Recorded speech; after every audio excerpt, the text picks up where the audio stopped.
Welcome to the CEO Project Podcast, where Jim Schlexer, author of the best-selling book, Great CEOs Are Lazy, and the founder of the CEO Project, provides ideas and tools to help CEOs of mid to large-sized companies grow and optimize their businesses. Now, let's get started with the show. Welcome, everybody, to the CEO Project Podcast. My name is Jim Schlexer. I am your host and your curious questioner. Hey, well, we've talked about AI a couple of times, but I don't think you can spend enough time on this because the technology is growing geometrically. And what you thought was true 2 weeks ago or 2 months ago is probably not true anymore. And could be a little scary, or for those that take advantage of it, could be tremendous opportunity. And I think we're going to end up seeing the world divide into haves and have-nots. Those that have embraced it and really used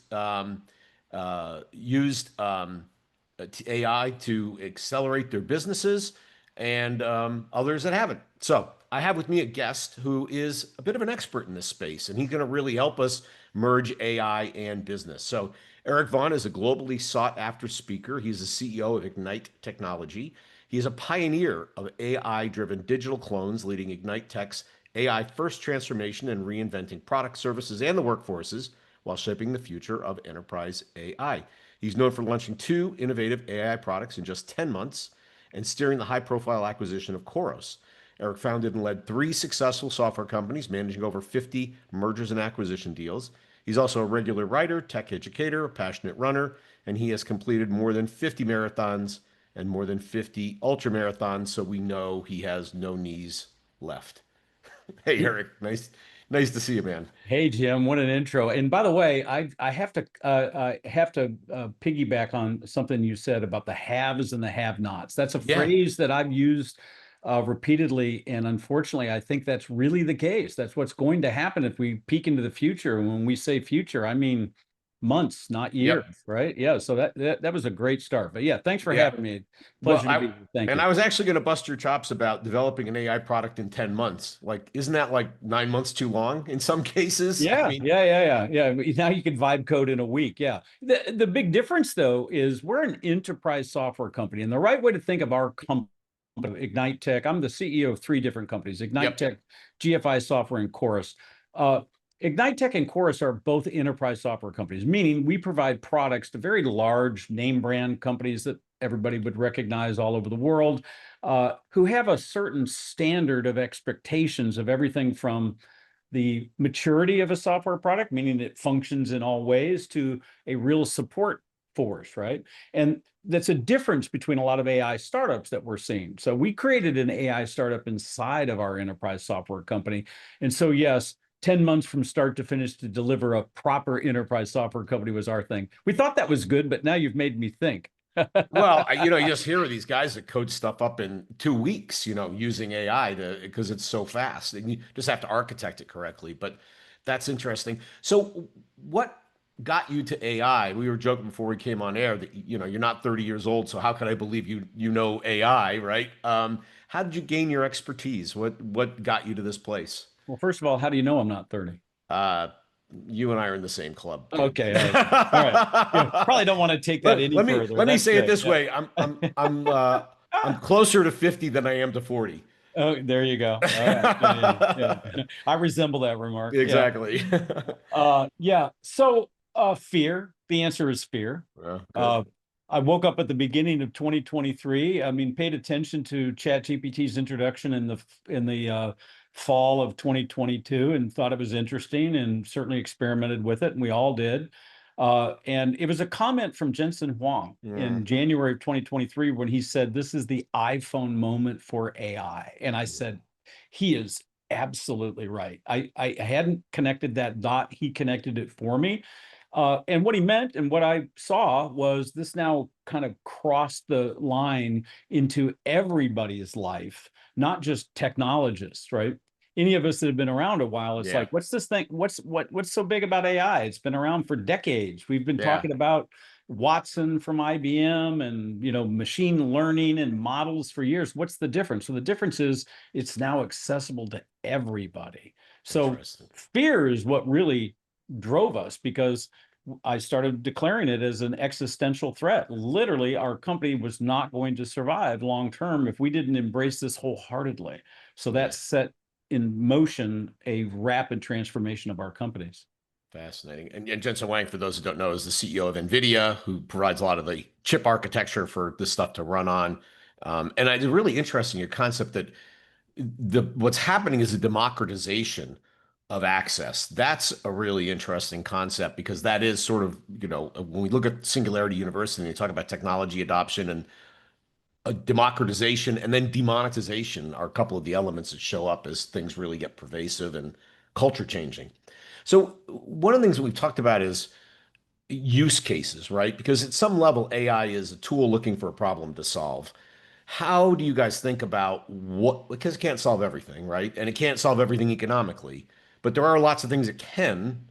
How do you guys think about if I'm going to deploy AI, where should I think about first, second, third, fourth? How do I prioritize my efforts?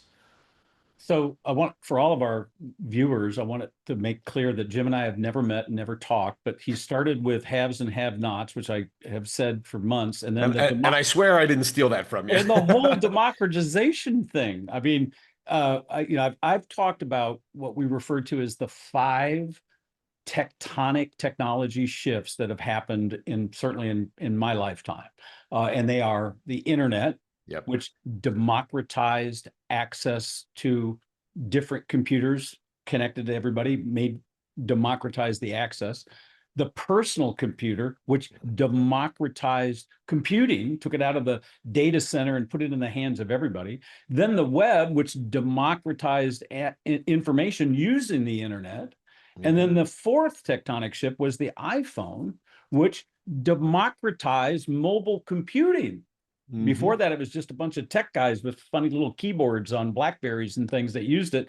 But everybody wanted to have an iPhone. And now ChatGPT and OpenAI launched, and now Gen AI generally has democratized access. No, So yeah, great, I great, really great. resonate with that democratization concept, because what happens is you free people. That's what the word means, right? Suddenly people are free to use things. How do I prioritize? How do you Yeah. prioritize? I think people should not think of this as just a tool that improves efficiency or drives economies of scale or any of that, I'm sorry, rather boring stuff. How about it frees you from the mundane so you can focus on innovating in your best way? That you can create things because you've got time, while AI is taking care of so many other things that you are controlling and directing, while you can innovate. That's really what everybody should be looking for. How do they multiply themselves one way or the other? How do they multiply their skills, their company's products? That's where to focus. What's the Interesting. So really in the creative processes in your company, whether that's client acquisition or product development or service deployment, those are the places where creativity can be very high leverage. Or if you're a lawyer and starting a new practice in an area that you're not that familiar with, but in short order with proper usage of AI, you can become not an expert, but certainly on your way to being knowledgeable to be able to launch it, or a doctor to bring AI into its practice to understand more about other illnesses or maladies that people are affected by. They haven't had time, right? It's a multiplier everywhere you look. And Yeah. that go back to that haves and have nots. I believe that that's 100% true in every single vocation. Yeah. 100%. But the fear that people have is, this is the slippery slope for me to have my job eliminated, particularly if I do maybe a clerical job or if I'm an analyst or a junior lawyer, or I'm like, they're not going to need me anymore because there'll be technology to do exactly what I do. And I don't have the experience to do the high level creative work yet. I can't be an architect yet because I don't know what I need to know. So how do you help people deal with the fear that goes with that opportunity?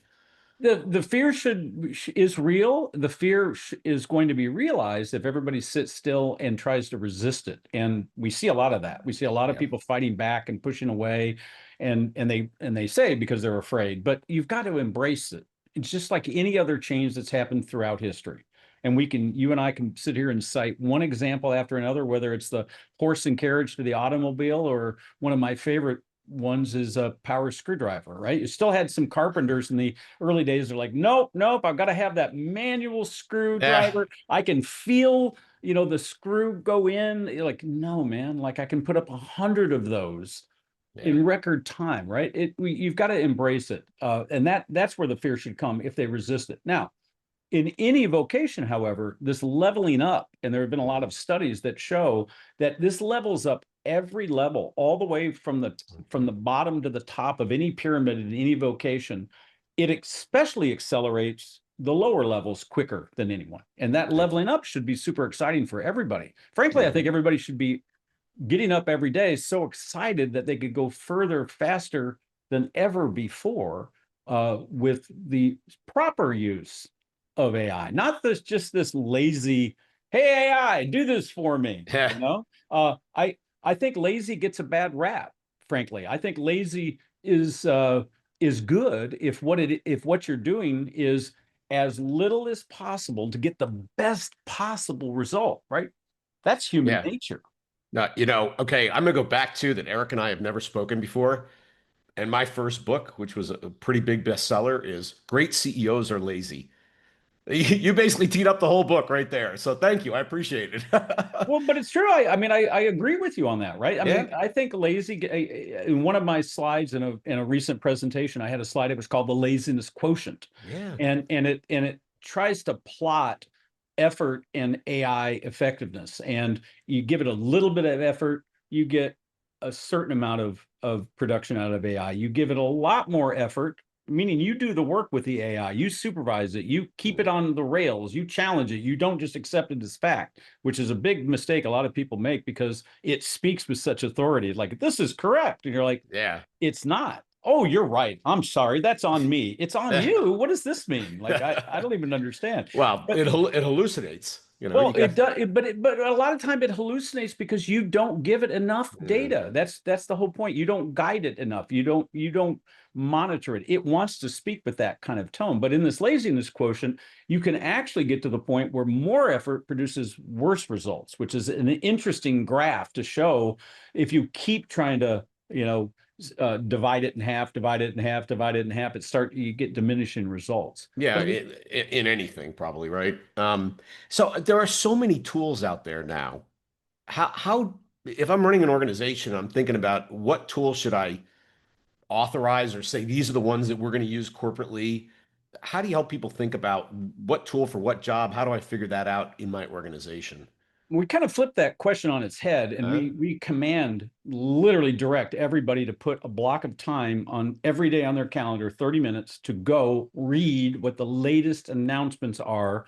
And we've got some curated lists of people to Mhm. follow that are, debating different aspects of what's happening here, so you learn about another tool that's been. So there certainly are some uh standards at this point. Of course, ChatGPT is the most famous and has Sure. gotten all the name for a lot of reasons. There's Claude from Anthropic, there's Llama from Meta, there's Google's Gemini, which now has found its footing in a lot of ways.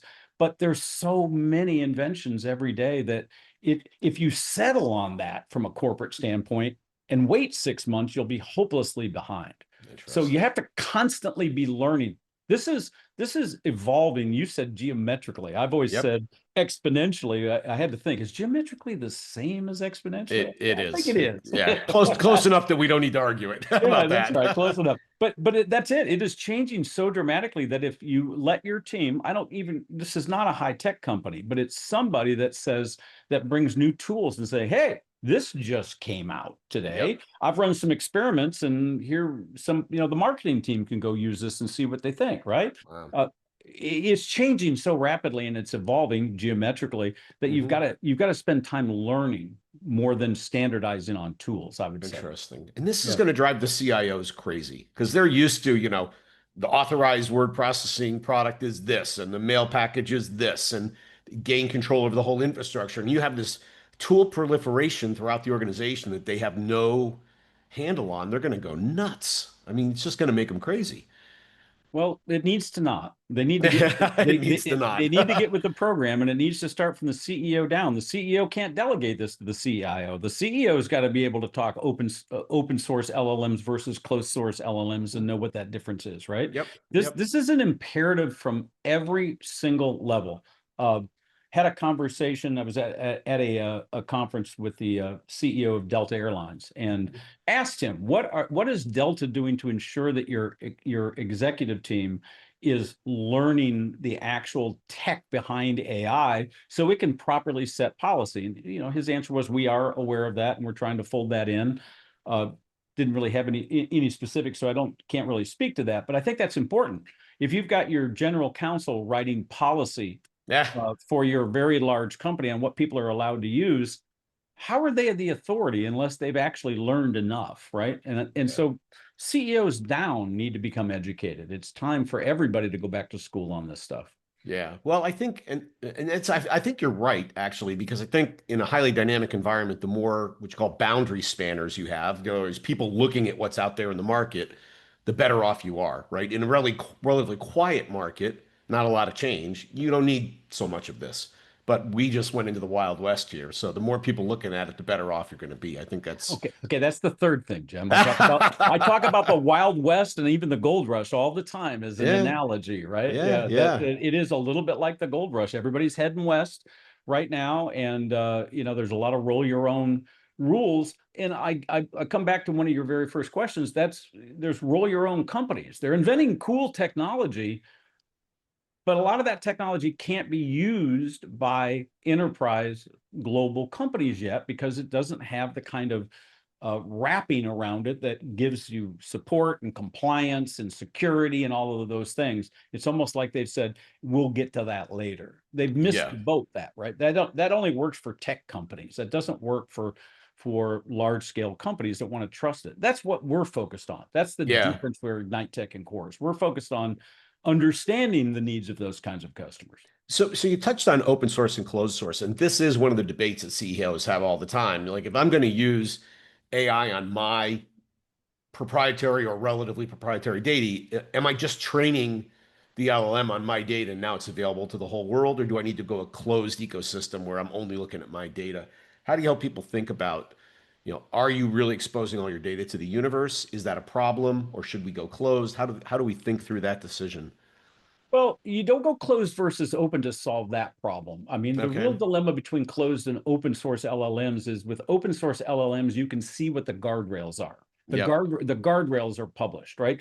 Here, telling the LLM you can't do this. If somebody asks you for the recipe to build a nuclear bomb, you will stop that. That's guardrails, right? All right. In an open source LLM, those are published, weights they're called. Those are published and people can see them. So you can decide if you want to use that LLM. In a closed source LLM, you don't see that. You Ah, don't know what policies they're setting. You learn it by experimenting with it, right? got it. I Okay. mean that's really it. But you hit on the Yeah, number you use one. open source and closed source like we talk about it in software. I meant more on the training data set. Yeah, but the training data set is a capability or a switch to turn off, whether it's open source LLM or closed source LLM. Okay. Yeah. And people really misunderstand that, Jim. They're still stuck in 2023. Oh my God, it's going to the cloud. It's training. Every reputable LLM today has controls that says, do not use my data for training. And every responsible software company, of which we are one, would never unleash an AI solution on our customers that takes their data and trains an LLM ever. Got it. It just wouldn't ever happen. Got it. So yeah, I mean Okay. So this is that's just available. a setting in the software, basically, that The we got setting in the across. software, yes, yeah, Perfect. and So, oftentimes has to do with what tier you're on. If you're on a free tier, beware, right? yeah, I mean, yeah, it's free at a cost. So yeah. yeah. What's the line from the social network? If it's free, then you're the product. So yeah, your eyeballs or your content is the product. So where are you seeing people have success in deployments? I mean, give me some specific examples of, without names, they've used it for this and gotten some kind of compelling result that would be interesting. Well, I mean, I just even look at our own. I mean, you can see in my background, I've got this product called Eloquence. This is a product that provides a solution to a problem that literally everybody has, Mm-hmm. and that is emails that come in to your organization for whatever reason. Let's just take the use case of sending out lead generation emails. People send out hundreds, thousands, tens of thousands of lead generation emails. Now the leads start coming in. Mm-hmm. How do you service those, right? Yeah. AI is a phenomenal writer, well educated with the right knowledge. It can answer every question that comes in 5 minutes or less in 160 languages, even switching in between language in the email itself, grounded in actual knowledge that you provided. And you can teach it to say, uh-oh, you don't know, bring a human in the loop, Yep. right? So certainly in communications, we have been unlocked in translation and multi-language support, which is bringing the world together in a way that we've never seen, and we're seeing that in a lot of different products. So certainly written communications is number one. Yep. Number two I'd point to is code generation. Yeah, for sure. Yeah. So we have I have a team that we transitioned.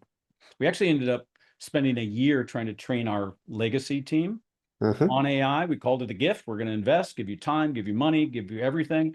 Isn't it going to be wonderful? And only about 20% said, yeah, it's going to be wonderful. So Wow. we replaced 80% of our team and went out and hired an AI team that is now very focused. Many of them were software engineers. Yep. At an all hands meeting about 3 weeks ago, I asked them and said, hey, just informal poll. Any of you people that used to sit down and write code line by line, do you miss it? Do you feel like you're not in control? Now, everyone said absolutely not, the absolute opposite, right? So Yeah. this ability to write code, to your point, in a day or a week of cranking something out, and we've even got non-coders doing that. We've got people on the sales team writing prototypes, or the marketing team writing prototypes, or the finance team writing utilities that they've never been able to do before. So that's been a fantastic advancement, I think, that Gen AI has brought. Yeah. I also talk about in the software context, quality assurance. So it used to have humans or maybe some scripting banging on your software. You don't need to do that anymore. I mean, AI is way better at finding that misplaced period, comma, syntax error than a human would ever be. So why would a human ever do QA anymore? It's just not And needed. it's Not funny you needed. use that example of typos. I cannot tell you how many incredibly exceptional attorneys that I have Ah, dealt with over the last year and a half that still send me things that have typos in it. man, it's And ridiculous. I've taken several of them privately to task. It's like, dude, like at least, even if you don't want it to create language, because that's what you Yeah. do, at least feed it and say, are there any typos? It'll find all of them 100% of the time. You don't need a paralegal for that. I mean, come on, what are No, you doing, no, right? but put it So through yeah, Grammarly. It's not that hard, right? I it's mean, really done. not. Yeah. The other side is I used AI recently for legal analysis. Yes. At a lease I was looking at, 175-page lawyer gobbledygook lease, and said, all right, please look at this from a landlord-tenant balance and identify the areas that are landlord, and then recommend language. Amazing. 12, Unbelievable. 14 really on point. Two or three of them weren't that important, but the rest were really solid. I also gave it to a lawyer, though. I said, hey, could you look through this contract and tell me where the issues are? He found about five of them. Yeah. Yeah, that's about right. It's not 100%. I laid my stake in the ground 2 years ago in 2023. I rebranded all of my social accounts. I'm known as the Gen AI CEO. So that's where I Mhm. am on every social account.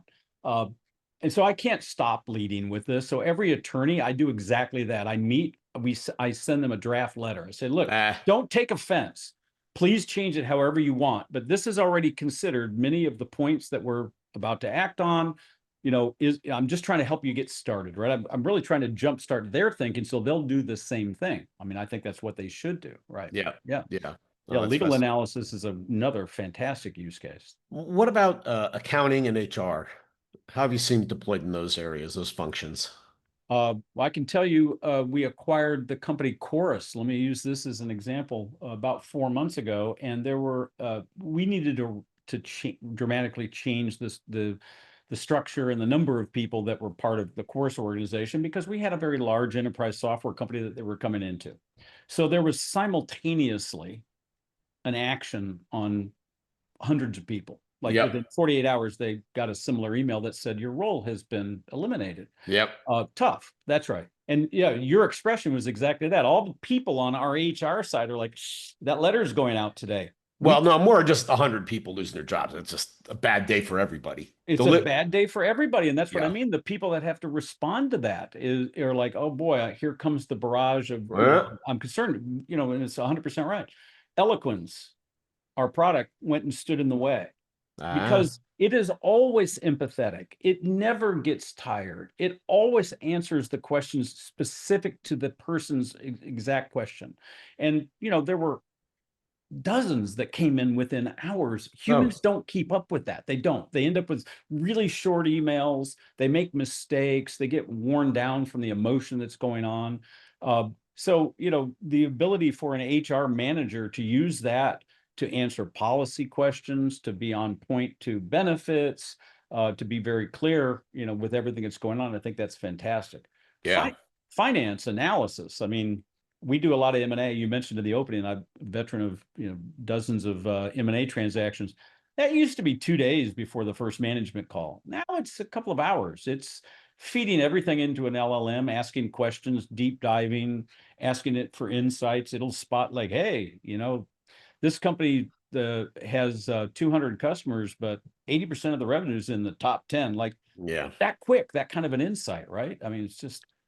The thing Yeah, is, you said AI can't do everything, Jim, and I agree with you, but I want to give it a try for everything. And I think everybody should always think it might be able to do 10%, 40%, 60% of whatever task I'm about to do. Well, and I like that of an AI first answer. Whatever it is, we're going to give AI a crack and see what happens. That's it. And what it can't do, then we'll figure out. But if it can do it, then great. We just solved our problem. I love that orientation of AI first because I don't think very many people are thinking about it like that. They're like AI, plan B, plan C, plan D. It's somewhere in the mix, but it's not plan A. Well, and we all have to change our workflows that, number in the many years, right? We've all been doing things exactly the same way. And every once in a while, you're like, I'm sorry, why did I not just start by feeding this in and asking questions? I mean, even personal things, even things that are going on in your life. You're out for a hike and you wonder what that flower is. Why are you wondering? ChatGPT will be able to tell you with a picture. It'll tell you all about it. Now, are you using it on the hiring side? Because that's another area where I know it's been deployed, both video analysis and resume analysis and so forth. Are you using it on the hiring side of your business as well, or is that still human driven? It's a hybrid model, which Hybrid, is yeah. what we Sure. is what we advocate for everything, quite frankly. Very few things are just like autonomously AI, and we hope it works. It's not really the way it works. But I think we supervise everything.